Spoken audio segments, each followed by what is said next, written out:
अजीज तलबा और तालबात, Farooq foundation online school के ज़रिए यकसा नसाब के मुताबिक तालीम हासिल करें।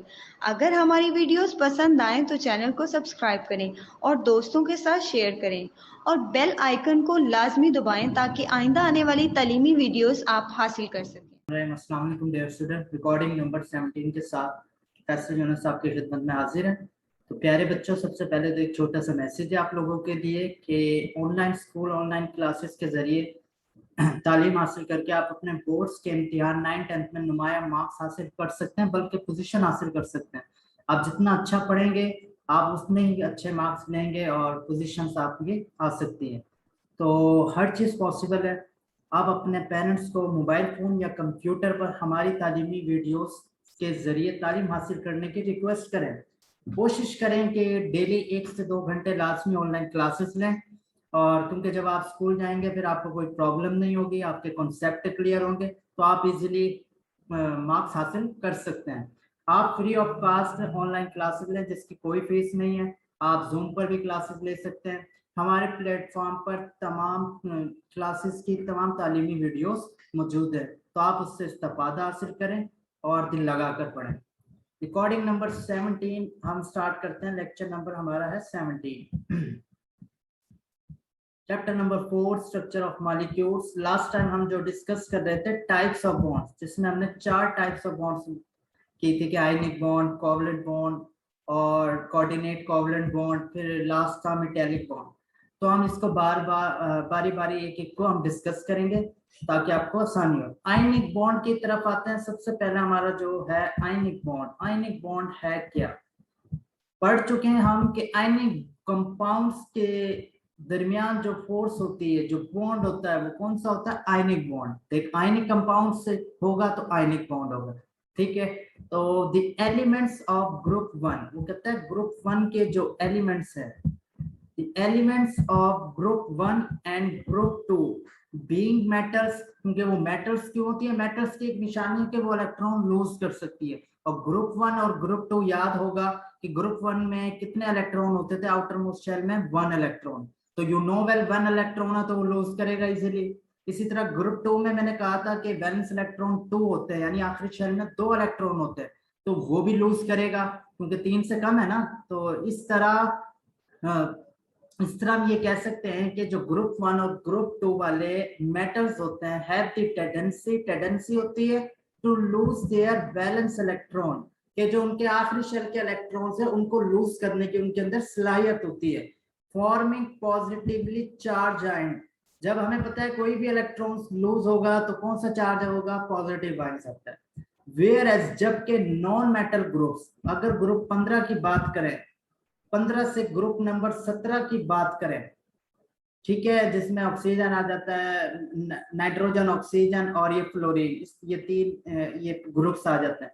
जब इनकी बात करें तो ये have the tendency, non metals क्यों है? क्योंकि ये लूज नहीं कर सकती इलेक्ट्रॉन। अब ये लूज नहीं करेंगी तो have the tendency to gain metal किसे कहते हैं? जो इलेक्ट्रॉन लूज कर सके, और नॉन मेटल जो इलेक्ट्रॉन लूज ना कर सके। तो वो कहता है ग्रुप 15 से लेके 17 के जो एलिमेंट्स है have the tendency to gain और एक्सेप्ट इलेक्ट्रॉन्स। अब इनकी टेंडेंसी क्या है कि ये इलेक्ट्रॉन्स को गेन कर सकते हैं, हासिल कर सकते हैं, क्योंकि इनके आउटर मोस्ट शेल में इलेक्ट्रॉन 5 से ज्यादा होते हैं, 5 या 5 से ज्यादा होते हैं। तो मैंने ये कहा था जब 5 या 5 से ज्यादा हो तो इलेक्ट्रॉन गेन इजीली कर सकते हैं, जबकि लूज नहीं कर सकते।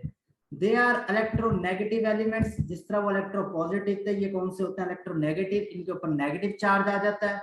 With high electron affinities. क्या मतलब है इलेक्ट्रॉन एफिनिटीज का? मतलब है कि ये इलेक्ट्रॉन अट्रैक्टिव होते हैं, ये जैसे इलेक्ट्रॉन देखते हैं ये कैप्चर कर लेते हैं।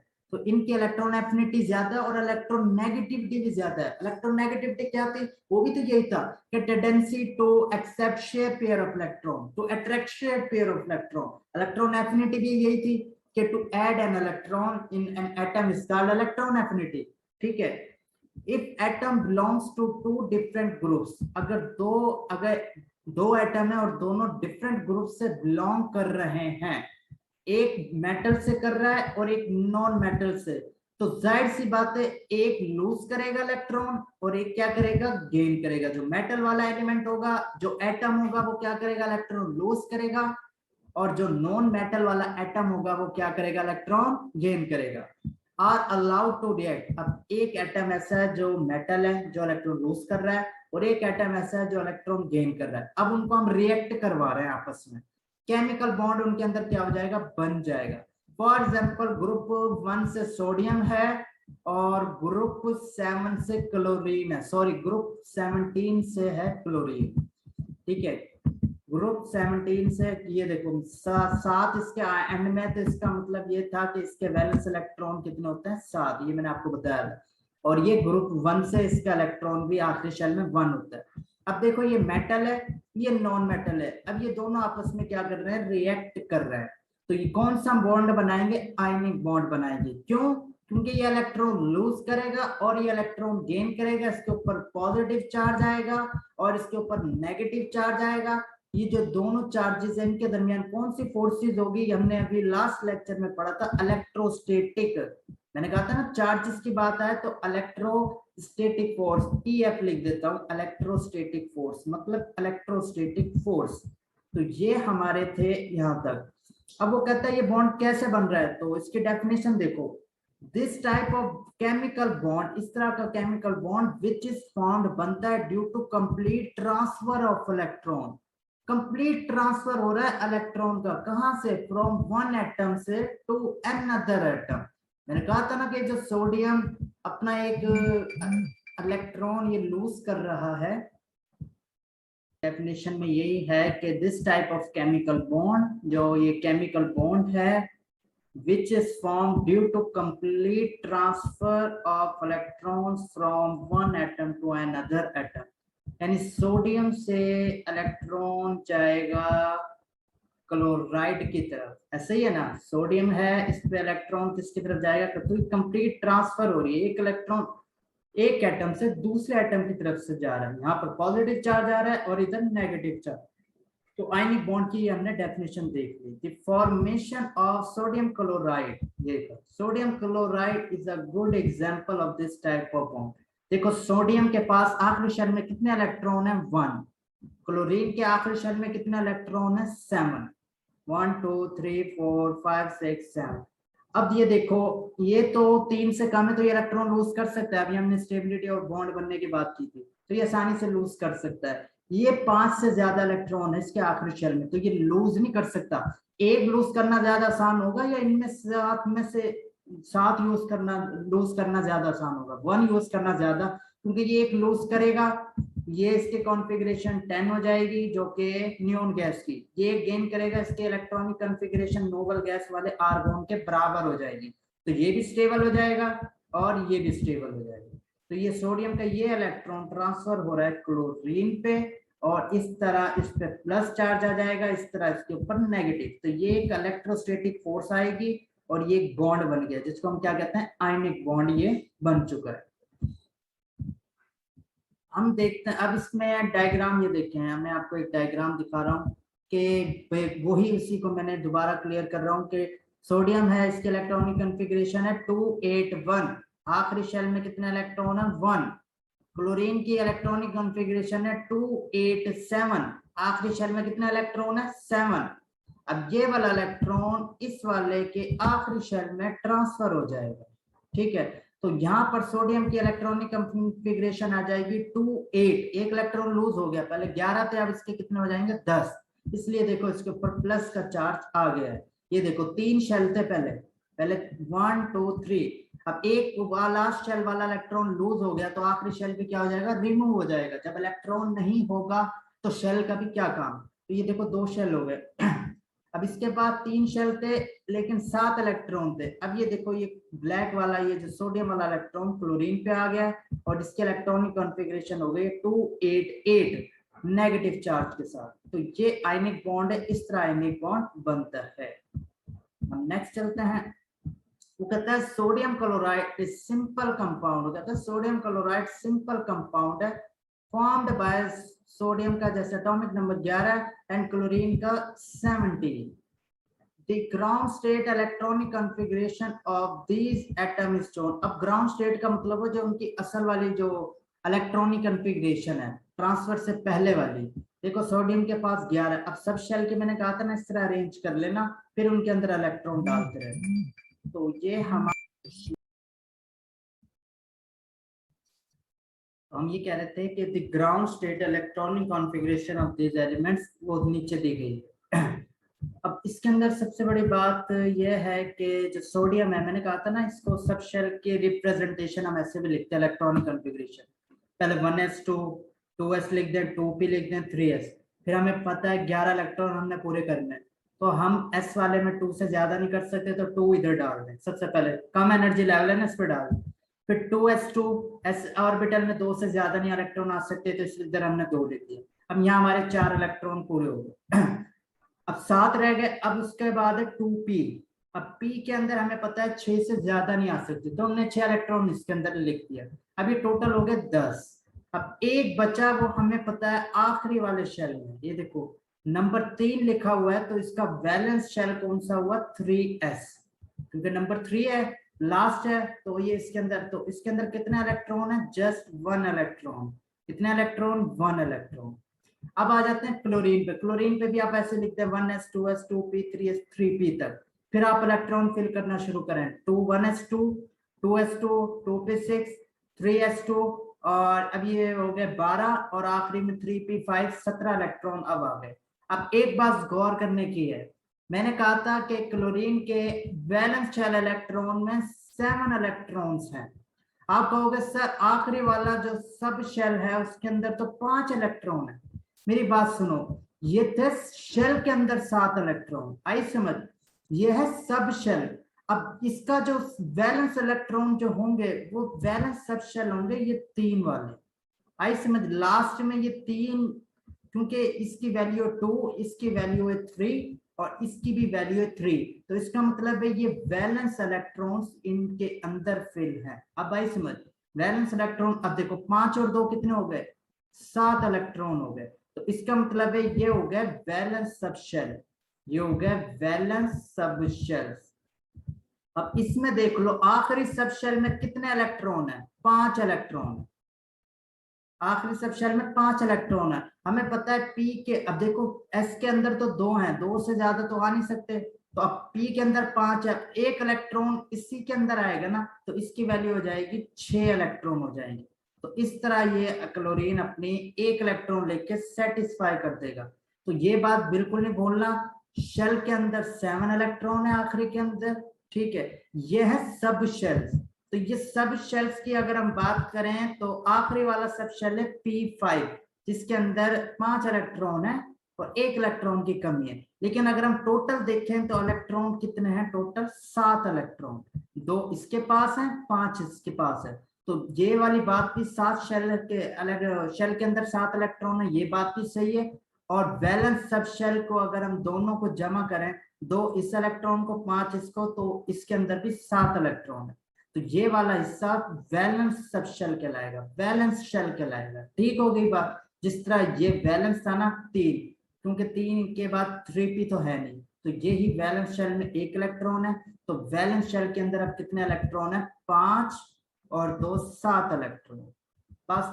हाँ अगर ये 4p होता तो क्या, और ये 3 होता, फॉर एग्जाम्पल मिसाल के तौर पे मैं कह देता हूं ये 4p है और ये 3 होता, तो क्या मैं इस 3 को काउंट करता? नहीं, क्योंकि 4 नंबर बड़ा होता है। तो फिर मैं क्या कहता कि ये वाला वैलेंस इलेक्ट्रॉन है, ये वाला वैलेंस शेल है, फिर मैं 3 को काउंट ना करता, फिर सिर्फ 4p वाला ही इलेक्ट्रॉन होता। अब क्योंकि 3sb नंबर 3 है और 3p, तो दोनों को काउंट करते हैं, तो ये वैलेंस इलेक्ट्रॉन है। ये बात नोट करने की थी, इसलिए मैंने कहा ये आपको पता हो।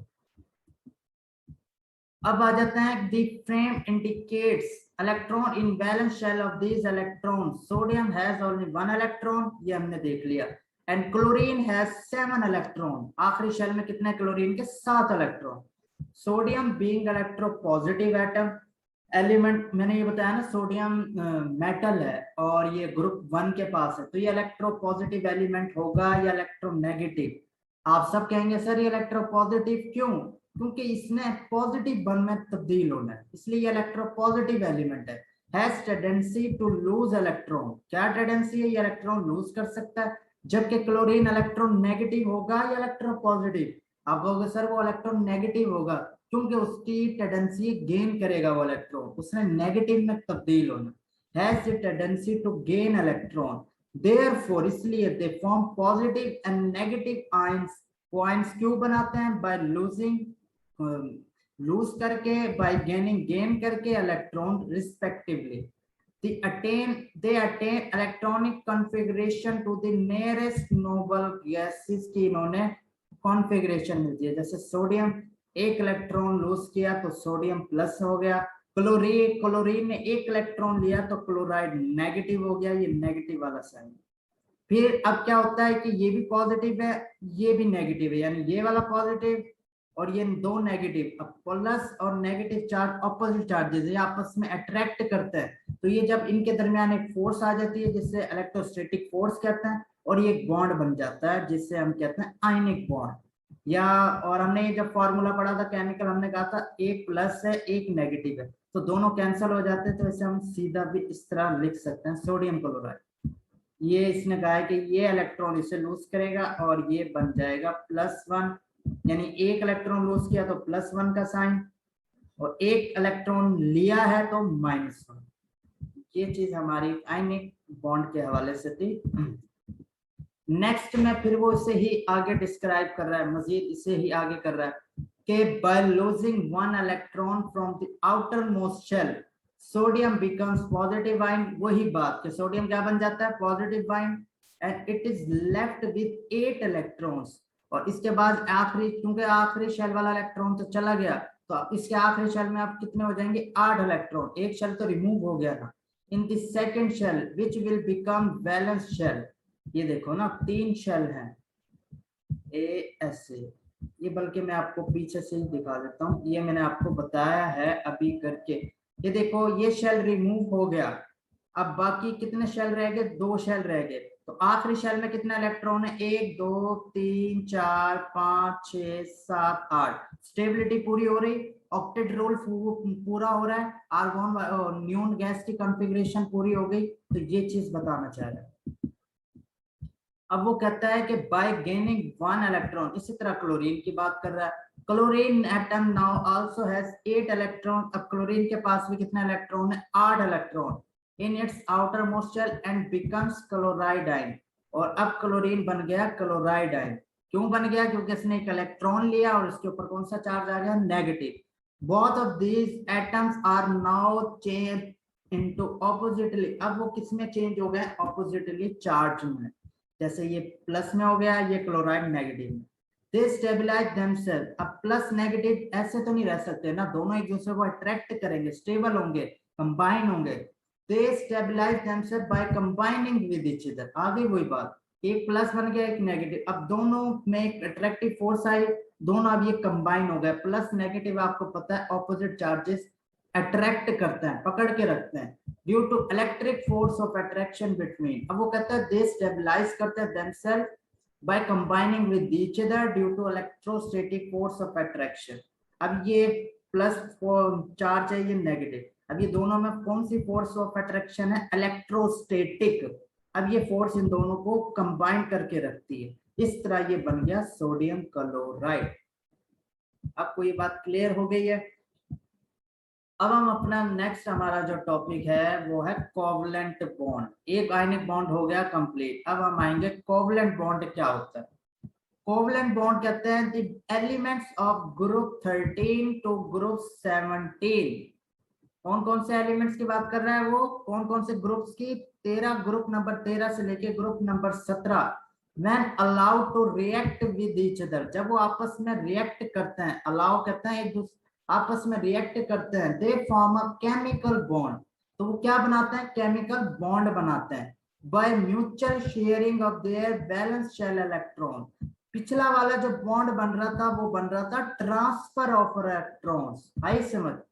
ट्रांसफर ऑफ इलेक्ट्रॉन, एक एटम पूरा अपना इलेक्ट्रॉन दे रहा है, शेयर नहीं कर रहा, दे रहा है। दूसरा एटम क्या कर रहा है, इलेक्ट्रॉन रिसीव कर रहा है, वो भी शेयर नहीं कर रहा, वो दूसरे से ले रहा है। अब ये वाला जो कोवलेंट बॉन्ड है, इस बॉन्ड को हम शेयरिंग बॉन्ड भी कहते हैं, शेयर करेगा। शेयर का मतलब आप सबको पता है कि बराबर बराबर शेयर करना, ऐसे ही है ना, या कुछ कोई ज्यादा शेयर कर लेता है कोई कम, लेकिन शेयरिंग का मतलब है आपस में मिलके शेयर करना और बॉन्ड बनाना। तो वो कहता है जब ये ग्रुप 13 से 17 वाले एलिमेंट्स जब अलाउ एक दूसरे में रिएक्ट करते हैं, they form a chemical bond, तो एक केमिकल बॉन्ड बनाते हैं। वो बॉन्ड कैसे बनता है, mutual sharing of their valence shell electron, या आखिरी शेल के जितने भी इलेक्ट्रॉन्स होते हैं वो अगर म्यूचुअल शेयरिंग कर ले, आपस में शेयर कर ले, एक एटम कहे कि यार मेरा इलेक्ट्रॉन तू ले ले, दूसरा एटम कहे कि तू भी मेरा इलेक्ट्रॉन ले ले, तो वो क्या करते हैं भी आपस में दोनों शेयर कर लेते हैं। दिस टाइप ऑफ बॉन्ड, अब इसकी डेफिनेशन देखो, this type of bond which is form, वो बनता है due to mutual sharing of electrons. किसकी वजह से, म्यूचुअल शेयरिंग। अब यहाँ ट्रांसफर का लफ्ज नहीं आ रहा, अब यहाँ हो रही है बाहिमी शेयरिंग, एक दूसरे से शेयर करना, इस कार्ड कोवलेंट बॉन्ड, उस बॉन्ड को हम क्या नाम देंगे, covalent bond. The energy changes during the covalent bond formation are of considerable। अब इसमें जो एनर्जी आती है वो कंसीडरेबल होती है, उसको हम कंसीडर करते हैं। When two atoms approach, ये वही वाली बात मैंने स्टार्ट में बताई थी, when two atoms approach each other, दो किस्म के फोर्सेस आ जाती हैं, अट्रैक्टिव फोर्सेस और रिपल्सिव फोर्सेस। अगर अट्रैक्टिव फोर्सेस हावी हो जाएंगी तो कौन सा बॉन्ड बनेगा, केमिकल बॉन्ड बनेगा। अगर और एनर्जी लोअर होगी, और अगर रिपल्सिव फोर्सेस डोमिनेंट हो जाए तो मैंने क्या कहा था, कोई बॉन्ड नहीं बनेगा।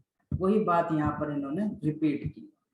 अब वो कहता है when the attractive force is dominant due to increase in distance between these two atoms, decrease in distance. वो कहता है जैसे जैसे डिस्टेंस कम होता है, कौन सी फोर्सेस अट्रैक्ट हावी हो जाती है, अट्रैक्टिव। जाहिर सी बात है, आप दो एटम और करीब लाए जा रहे हो तो अट्रैक्ट ज्यादा करेगा, ना कि एकदम पीछे करेगा, तो अट्रैक्ट होता जाएगा।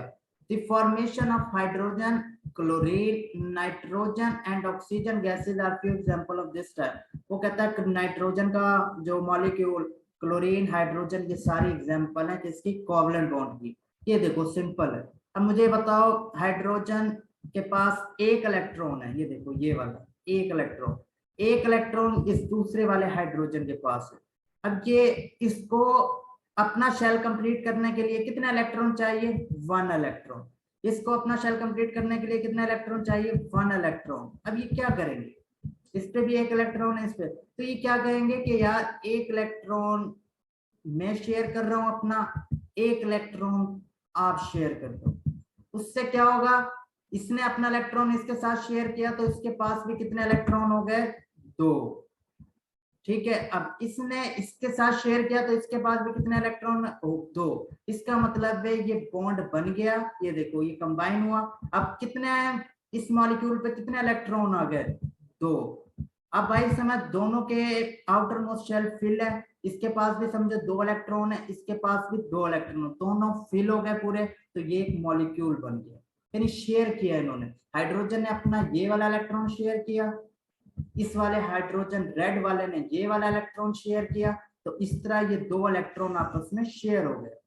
अब ये 2 इलेक्ट्रॉन इसके भी काउंट होंगे और इसके भी काउंट होंगे, ये फायदा है। जब एक एक दोनों के पास एक एक था, अब क्या होगा, 2 इलेक्ट्रॉन इसके पास भी काउंट होंगे और 2 इलेक्ट्रॉन इसके पास भी काउंट होंगे। ये हमारा, ये इसे कहते हैं कोवलेंट बॉन्ड, इसे हम क्या कहते हैं, कोवलेंट बॉन्ड। अब टाइप्स ऑफ कोवलेंट बॉन्ड की अगर हम बात करें,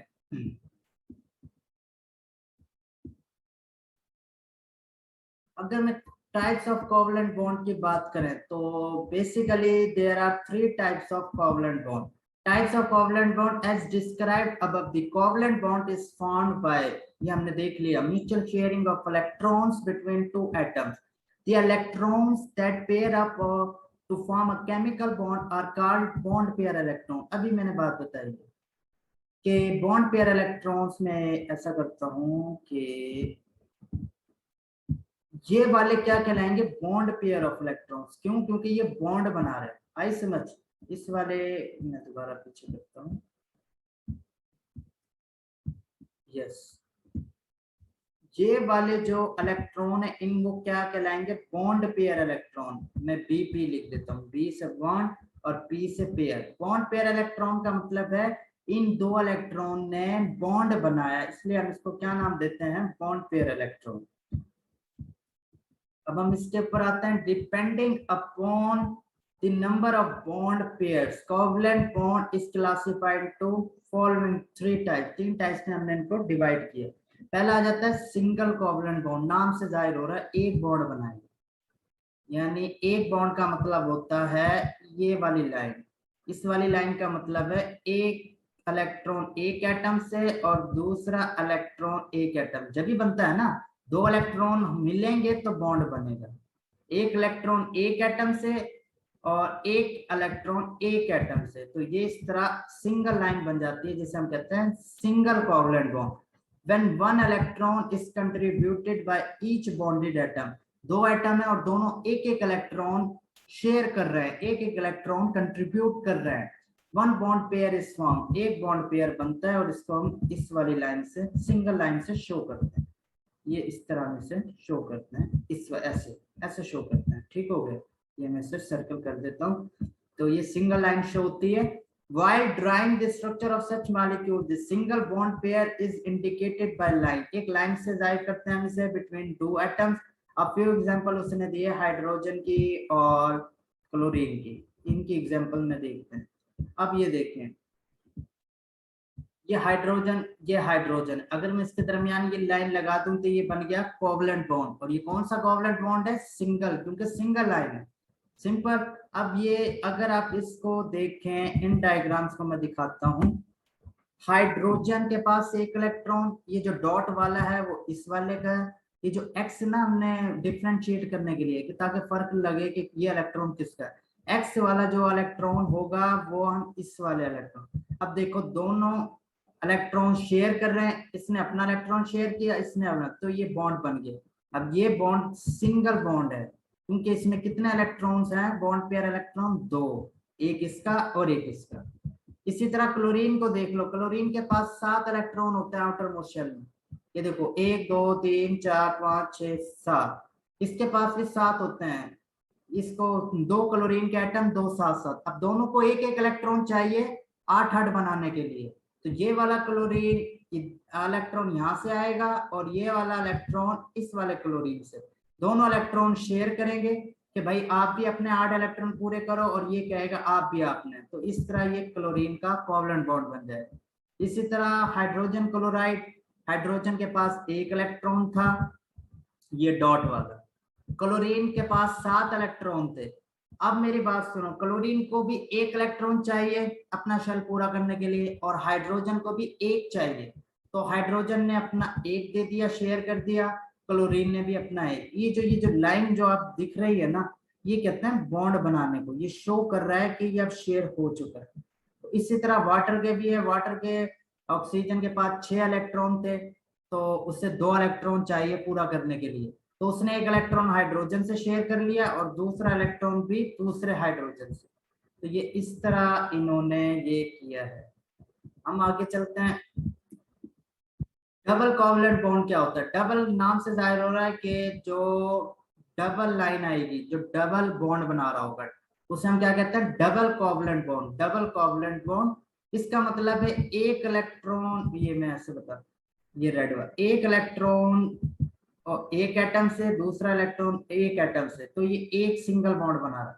फिर एक एटम दोबारा उसी एक एटम से, और एक इलेक्ट्रॉन और एक इलेक्ट्रॉन दूसरे एटम से। इस तरह मतलब 4 इलेक्ट्रॉन शेयर होंगे, 4 इलेक्ट्रॉन, ये तो डबल बॉन्ड बन जाएगा। सिंगल में क्या था, 2 इलेक्ट्रॉन, और जब डबल लाइन आएगी तो उसका मतलब है 4 इलेक्ट्रॉन। ये अभी हम देखते हैं। When each bonded atom contributes, हर जो bonded atom है वो 2 इलेक्ट्रॉन शेयर करे। पहले क्या कर रहे थे, एक एक, अब हर एटम कितने इलेक्ट्रॉन शेयर करे, 2 2, तो 2 2 कितने हो गए, 4 शेयर होंगे। 4, ये देखो इस तरह 4 बने होंगे। 2 bond pairs are shared and a double covalent bond है। तो कौन से पेयर, कितने बॉन्ड पेयर आएंगे, 2 आएंगे, यानी पहला और ये 2, तो इसमें 2 बॉन्ड पेयर आएंगे। सिंपल सी बात है, डबल बन रहा है तो 2 आएंगे। These bond pairs are indicated double line से हम इसे शो करते हैं। इसकी एग्जांपल ऑक्सीजन है। ऑक्सीजन को देखो, आपको क्लियर हो जाएगा। ऑक्सीजन के आखिरी शेल में 6 इलेक्ट्रॉन होते हैं, 1 2 3 4 5 6। एक और ऑक्सीजन है, उसके भी 6 है, ठीक है, सेम है क्योंकि एटम ऑक्सीजन सेम है। 1 2 3 4 5 6। अब मेरी बात सुनो, इसको कितने इलेक्ट्रॉन चाहिए अपना शेल पूरा करने के लिए? आप कहेंगे सर इसे 2 चाहिए। इसे कितने चाहिए? 2 चाहिए। क्यों ना ये 2 आपस में शेयर कर लें, इसके भी पूरे हो जाएंगे और इसके भी पूरे हो जाएंगे। तो ये देखो 1 2 3 4, 1 2 3 4। इसने अपने 2 इलेक्ट्रॉन यहाँ रख दिए शेयर करने के लिए, इसने 2 इलेक्ट्रॉन यहाँ कर दिए। अब इसके भी 8 पूरे हो गए और इसके भी 8 पूरे। कैसे?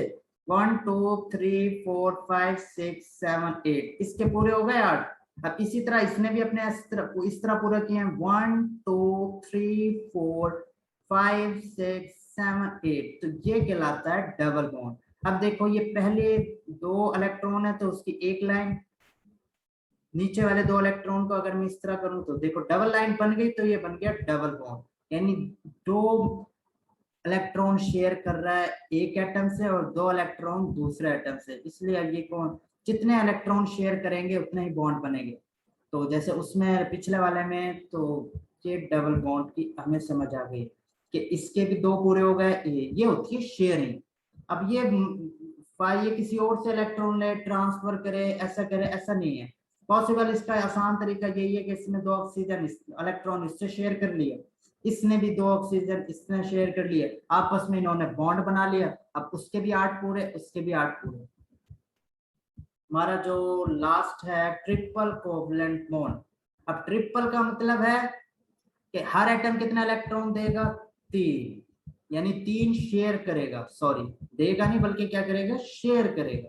इस तरह शेयर करेगा, यानी पहली लाइन में 2 इलेक्ट्रॉन, दूसरी लाइन में भी 2 इलेक्ट्रॉन, तीसरी लाइन में भी 2 इलेक्ट्रॉन। डेफिनेशन देखो, when each bonded atom contributes 3 electron.